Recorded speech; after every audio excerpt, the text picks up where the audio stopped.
Assalamualaikum warahmatullahi wabarakatuh. Alhamdulillah wa syukru ala ni'amillah. Kalayan diwuwuh ku qobul anu maha agung, dibarengan ku pangijabah anu maha kawasa. Masih keneh tiasa ditepang dangukeun deui dina acara anu matuh kamemet urang sadayana. Nyatana dina pagelaran dongeng Sunda jejer carita jalma kajajaden. Atuh ngarah teh nyangkolong tingkana waktu sumangga. Ayeuna mah urang lajengkeun deui para wargi sadayana. Riungan di imahna Lurah Asep lumangsung lumayan lila. Bubar-bubar soteh pedawe geus kadenge sora anu nakol bedug di unggal tajuk.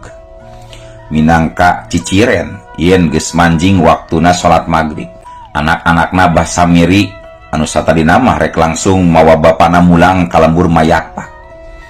Kapaksa kudu mareuting heula. Da sabab dihulag ku Lurah Asep, ulah waka balik cenah sabab geus pasti kapoekan di jalan. Lurah Asep jeung dua anakna bah samiri anu lalaki harita sarolat di masjid. Neng Yasmin jeung indungna mah siga sasari. Sarolatna di kamarna sewang-sewangan. Bah samiri ngagoler di patengahan imah.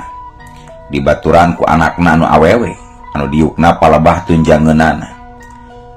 Budak bah samiri nu awewe mah teu salat. Tayona mah keur aya halangan jeung aya tamu ti Cibeureum meureunang. Nyai, abah oge ieu teh hayang salat. Cek bah samiri bari neuteub ka anakna. Alhamdulillah atuh abah. Ari abah yang sholat mah. Nanging engkewe upami parantos jagjagnya bah. Dayeuna mah panangan abahna oge jiih kene. Teu kenging kacayan. Antara Bungah jeung Nalangsa katampona teh anakna bah samiri. Mangsa nu jadi bapana ngomong kitu teh.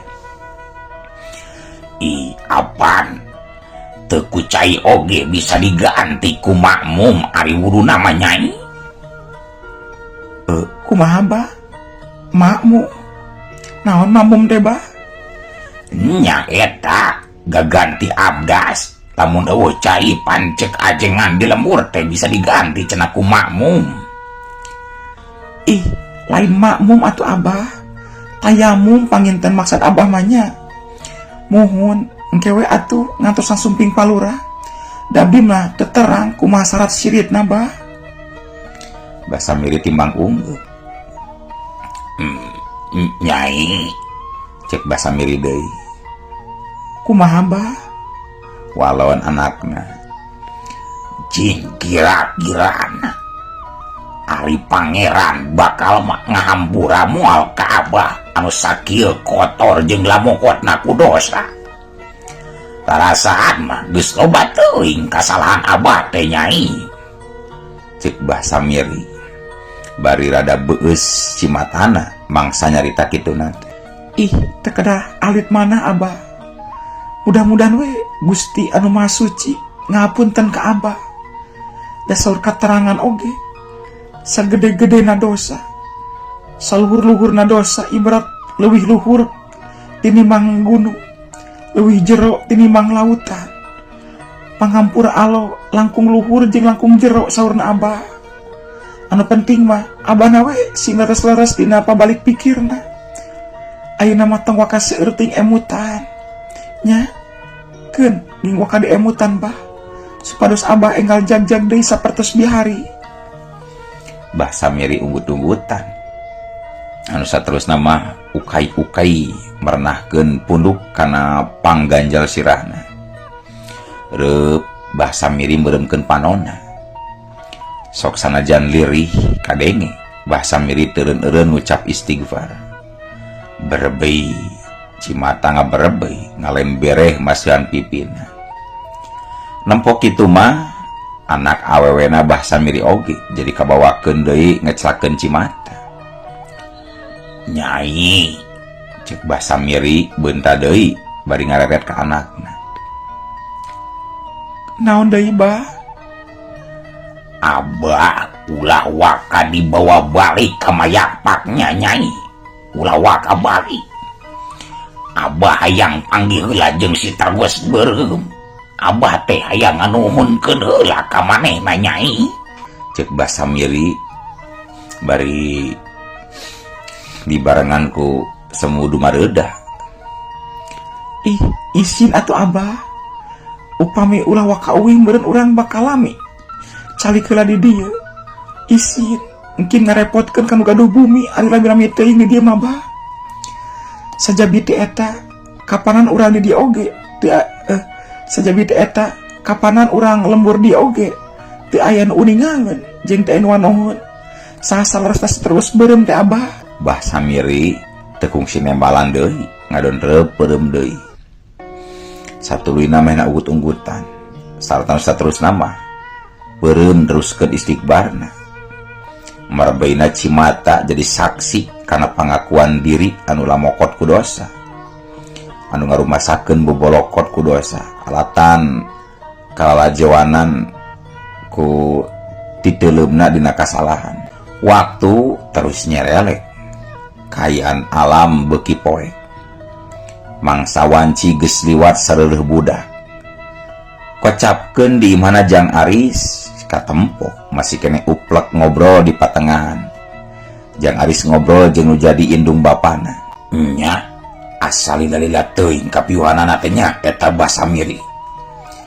Bapa mah karunya ka anakna nu awewe. Cerik wae di isuk mula. Cek Kang Husna bari rutret ka anak pamajikanana. Tayohna makeun ngobrolkeun Mbah Samiri eta nu tiluan teh. Sarta can ieu nyahoon yen kiwari mah Mbah Samiri teh geus leler jeung sadar. Ari panangan anu baruntungna kumaha eta teh Kang kayanana? Nya ayeuna mah geus tinggal luarkeun teuing getih. Geus dikocoran getah cau jeung dipopok ku babadotan jeung daun kirinyu. Terus we dibengker ku lalamakan. Ngan karunya ka hareupna ari akang mah bakal esena naon jigana ari leungeun baruntung. Da teu biasa teh ya. Nya ari kitu namanya Mbak, nya Kang. Telengges oge eta si Tarwas Beureum teh wani ngabuntungan aki-aki. Mangsa nyilam ngomong kitu teh, Jang Aris langsung tungkun. Ih, perkara eta mah da teuing saha nu salah atuh Nyai. Ngan ari cek anu nyaksian tarungna antara si Tarwas Beureum jeung Mbah Samiri teh. Tetela cenah si Tarwas Beureum teh aya di pihak anu bener. Da sabaraha kali cenah nitah tobat ka Mbah Samirina oge. Ngan Mbah Samirina we anu murugul hese di bere pepeling ngadon narajang deui ka si Tarwas Beureum. Nyantukna kitu dua leungeunna buntung. Oh, ari tos puguh kitu mah Mbah Samirina we anu lepat atunya Kang. Teras geuning eta. Mah, Pak. Ieu teh abdi mah hoyong ngomean bumi. Manitos reod kieu katinggalna bumi teh sieun runtuh. Cek Jang Aris motong omongan anu jadi indungna. Siga anu hoream ari kada terusan ngomongkeun wae perkara si Tarwas Beureum teh. Ih, ngacing sabar we aturis. Da bapak ge lain teu hayang ngomean imah teh. Hayang ngomean imah teh geus sakireod jeung geus dengdek. Lamun cek basa kasar mah disurungkeun ku curug oge ngagubrag imah teh. Ngan kanyahoan ku sorangan meureunnan. Baroraah keur ngomean imah. Bisa kene dahar oge ari pikeun jalma seperti urang mah. Nya syukur Riz. Jadi lain teu hayang eueuh duit Riz. Jang Aris henteu nembal. Ngadon jung cengkat. Sarta gura-giru ngoloyor ka rohangan kamarna. Indungna jeung bapana timbang silih reret bari gogodeg. Nya samarukna mah Jang Aris teh pundung meureun. Kupeda hayang ngabanderan imah ku maranehna duaan teu dicumponan. Tapi teu lila antarana. Jang Aris geus ngurunyung deui bari ngajingjing keresek kaliri hideung. Ge Jang Aris jiuk deui dina tempat anu asalna. Nyilam jeung Kang Husna rada kurang kerung. Nempo anu keur dicecekel ku anakna teh. Nya naon eta Riz? Cek Nyilam bari neutup kana keresek. Tah, ieu teh kangge modal ngomean bumina Pak mah. Sok jang Aris nendon keresek hideung di hareupeun indung bapana. Sakadapan mah Nyilam jeung Kang Husna malah sedih teuteut bari beuki kurang kerung. Halisna meh tepung. Kajurung kurasa panasaran. Antuk nama Kang Husna ngudar tungtung keresek anu ditalikeun. Astagfirullahalazim. Nah, duit di mana ya Aris? Aris, mana ngabangsa? Sok ngaku Aris. Nepi ka pohara ngarenjagna Nyilam jeung Kang Husna mangsa nempo gepokan duit anu aya dina eta jero keresek hideung. Sok jawab Aris. Mana ngabangsa nu saha sia? Cek Kang Husna semu nyorongan. Astagfirullah. Nah ari bapa meni gampil pisan awon sangki ka batur teh Pak. Pamali eta teh Pak, ngabangsat mah teu meunang pancek agama oge Pak. Nya di mana atuh ieu menang duit sakiloban Aris? Da kudu puguh jujutanana ieu duit teh sakiloban teh. Sok di mana sia? Nya Aris, di mana ieu duit? Sok ngomong sing jujur Aris. Nyilam milu nyorong. Tenang heula Pak, tenang mah. Sok aya mah caralik deui masaran bapana, sok tenang heula. Nyilam jeung Kang Husna anu samemehna ngarasa ruas nepi ka pating koreja. Antukna mah dariuk deui. Sok, geura jawab sing jujur Riz. Di mana ieu duit teh? Kang Husna nepi ka tutunjuk sagala. Kieu ieu teh mah, Pak. Basa wengi mangkukna Aris teh ngimpen. Dina eta impenan teh Aris ditepangan ku mama guru. Nya dina impenan teh Aris nangis hoyong ngabantosan emas sareng bapa ngaromak sareng ngomean bumi anu tos reod kieu. Nya saur mama guru teh cenah lamun hayang modal keur ngomean imah gali we di walungan kiduleun Tegalan. Nya balik ngari teh abdi mikiran tah jadi daya tak impenan kene tangke cina di walungan anu aya di kiduleun Tegalan aya emas gelempengan ngan omat cina tong poho ngaluarkeun hak baturna lamun cek bahasa agama mah disebut bagian zakatna.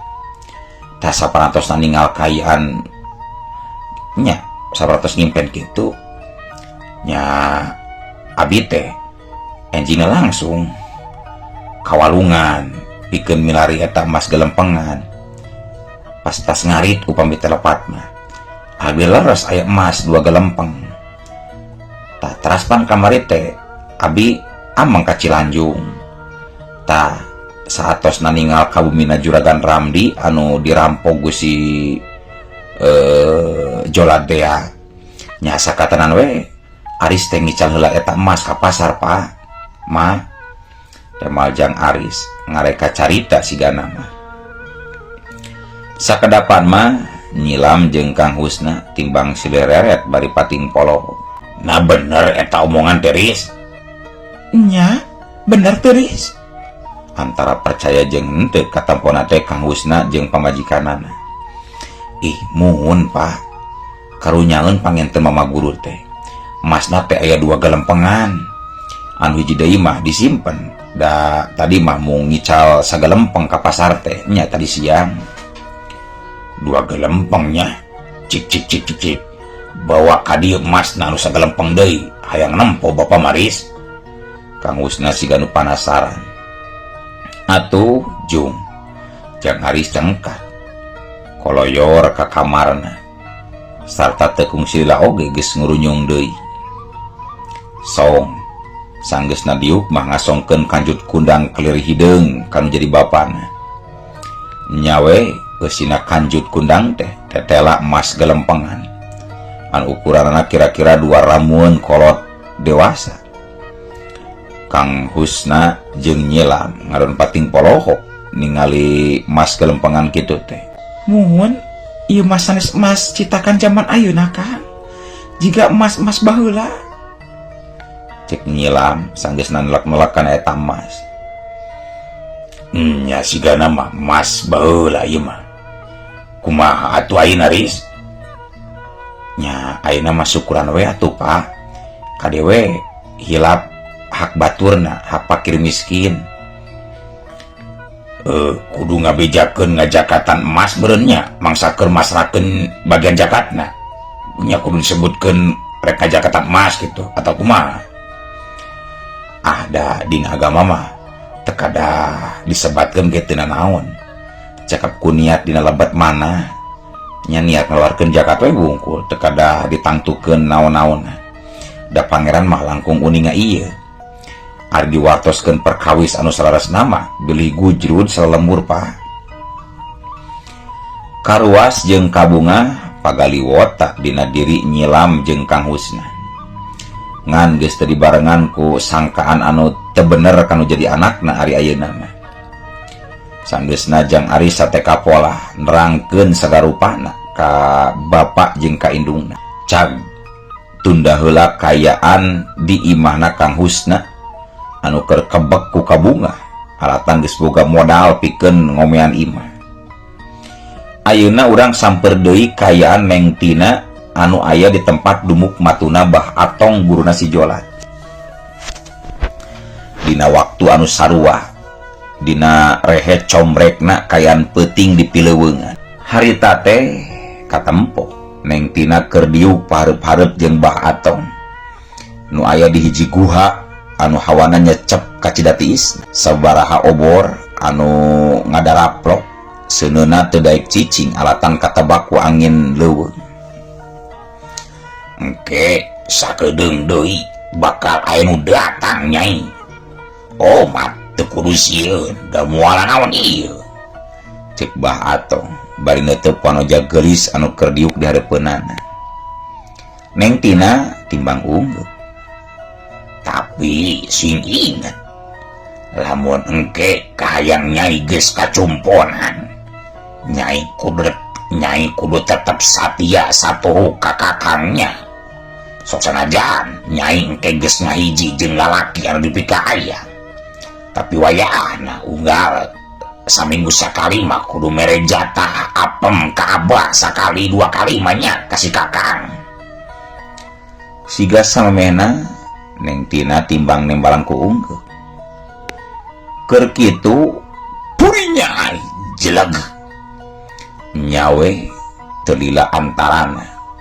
Harita ujug-ujug aya sinar beureum anu ngaburi Nyai. Sarta antukna ngajanggelek jadi hiji wanoja anu pohara geulisna. Anu tetela geuning eta teh Nyi Mas Sansan. Sok sanajan geus dibejaan yen teu kudu sieun. Tapi ari buktina mah Neng Tina oge nepi ka ngarenjag da bubuhan kakarak ari nyaksian perkara nu sarupa kitu. Rek menta deui kakuatan naon sia Hatong ka ai? Cek Nyi Mas Sansan neuteuk seukeut ka Bah Atong. Ih, lain kuring anu rek barang penta mah Nyi Mas. Tapi eta tah wanoja cenah nu hayang barang penta ka Nyi Mas mah. Cek Bah Atong bari nunjuk ka Neng Tina.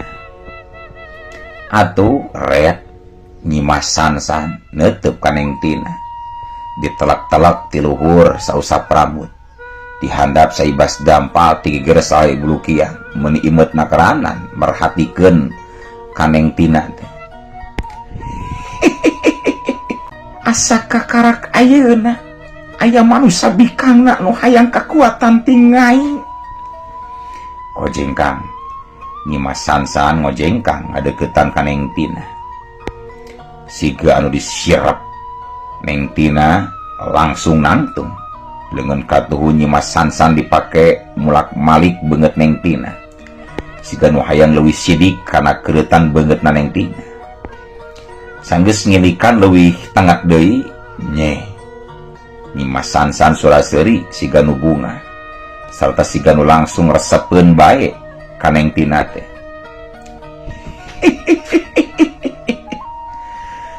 Nah hayang ilmu naon anjeun teh Nyai? Sajroning ngomong kitu nate irung Nyi Mas Sansan meh antal kana irung Neng Tina. Abdi hoyong kasakten jeung ilmu pelet anu ampuh. Nya bener eta teh Nyimas. Eta awewe teh hayang ilmu pelet cenah jeung hayang ilmu kasaktian. Eta awewe teh keur kabung belengan ku hiji jajakan Nyimas. Cek Bah Atong ngilu mairan.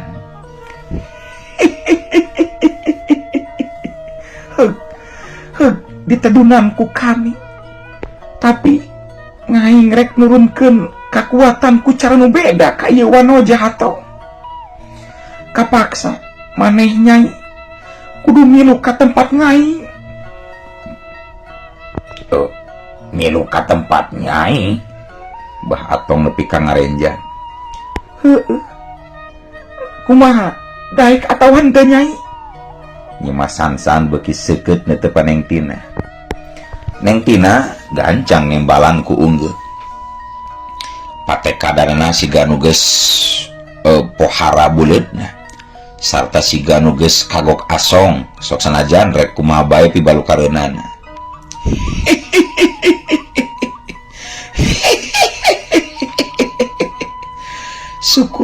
Syukur ari daek mah. Atong hampura wayah ya wayamut. Wayahna ieu Wanoja rek dibawa heula ku kaula. Pikeun dipeuseuh, dibere kekuatan jeung dibere ilmu pelet. Buri Nyai las. Dina tungtung seurina jirim Nyimas Sansan jeung Neng Tina ngiles kaya pisan tapakna. Aduh, si pelem, si pungkil, si baenol nerkom dibawa. Bah Atong nepi kana paktarang tayoh nama ngarasa berat alatan kudu papisah jeung Neng Tina. Lumayan lila Bah Atong hulang-hulang nasorangan nepi kantuk nama ngurunyung si Jolad ka eta guha. Pas ngurunyung ka eta guha rada kurang kerung si Jolad oge mangsa nempo Bah Atong anu ngan ukur sorangan teh. Na ari si Tina na ka mana bah? Geus datang acan Nyimas Sansan teh bah. Dari si dugul nama geus dilambok tah. Cek si Jolad anu tayoh nama diparentah pikeun nganterkeun wadal ka talaga teh. Eueuh, si pelem, si pungkil, si donto digubuk ku Nyimas Sansan euy. Bah Atong nembongkeun ka kuciwana. Dilebok ku Nyimas Sansan maksud deh bah. Lain dilebok dulu, tapi rek diberi kekuatan cenah. Ngan cenah mah rek ku cara nu beda. Kudu narimana di tempat Nyimas Sansan teu bisa di dieu. Beda kumaha maksudna bah? Nya teuing aing ge teu apal, teu nyaho dewek oge. Atukeun bewe ari geus puguh mah bah. Lain keun bae goblok. Sieun lila aing sono kasih pelem kumaha engke atuh meureun jahat engke getah cau. Atuh lah ku getah cau bah seuseut ku sabun harmoni bah. Cek si Jolad nepi ka ngabarakata. Goblok sia malah nyengir bebel. Bah Atong siga nu pohara keheuleunan ka muridna. Langsung cicing si Jolad oge ari disentak kitu ku guruna. Sedengkeun ari Neng Tina anu harita teh geus aya di dasar talaga nuturkeun lengkahna Nyimas Sansan anu leumpang panghareupna. Nepi ka pulahak polohok Neng Tina mangsa nempo kayan di eta patempatan teh. Sabab eta tempat sakitu gareunana tur pohara pika betaheunana. Di hareupeunana ka tembong hiji wangunan gedong anu pohara agrengna. Bari dipapaes ku endahna patamanan. Aneh, asa darat bae karasana teh. Sok padahal Neng Tina oge nyaksian sorangan dirina dibawa ancrub teuleum kana jero talaga. Hayu asup Tina. Cek Nyimas Sansan mangsa geus mukakeun panto gedong. Geus pawanohan siga nama Nyimas Sansan jeung Neng Tina teh. Neng Tina tibang unggul. Bus, Neng Tina asup nuturkeun Nyimas Sansan. Beuki molohok deui bae Neng Tina sanggeusna aya di jero eta gedong teh. Sabab kayanana pohara garenaheunana pakakas imah kawilang lengkap siga umumna di alam manusia. Timiti korsi nepi kalomari tur parabot anu liana nyampak di dinya. Kulkas jeung mesin cuci we anu eueuh teh da bubuhan can aya zaman harita mah. Ge Nyimas Sansan diuk dina korsi busa. Neng tina oge gancang nurutan. Anjeun betah di dieu tina? Tanya Nyimas Sansan dibarengan kumuterkeun panempona ka sakurlingna eta rohangan. Neng tina nembalan ku unggeu. Anjeun unggeu berarti tanda anjeun rek dibetaheun di dieu. Disaprak ayeuna anjeun rek dipulung anak ku kaula tina. Sabab geus lila kula hayang boga batur awewe. Kaula rek nurunkeun sakabeh ilmu jeung kakuatan anu jauh leuwih luhung batan kakuatan si Hatong jeung nu jadi muridna. Hatur nuhun pisan Nyai. Neng tina siga nu bunga. Heuh. Tapi atuh nyebutna ulah Nyai deuleu Kang aing teh. Anjeun kudu nyebut Bunda Ratu kitu ka kaula. Sabab dinten teh oge kaula mangrupakeun ratu di ieu talaga. Mangga Nyai punten Bunda Ratu. Alus.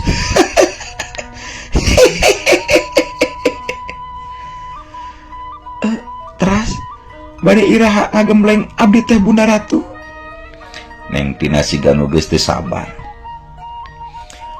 Reureuh heula we ayeuna mah tina sare sing tibra. Tuh di rohangan anu itu. Masalah ilmu pangaweruh, ilmu pamikat gampang eta mah. Jung istirahat heula. Cek Nyimas Sansan bari nunjuk kana panto hiji rohangan. Neng tina timbang unggeu sanggeus amitan mah gura-giru bae ngoloyor ka rohangan anu cikena dituduhkeun ku Nyimas Sansan.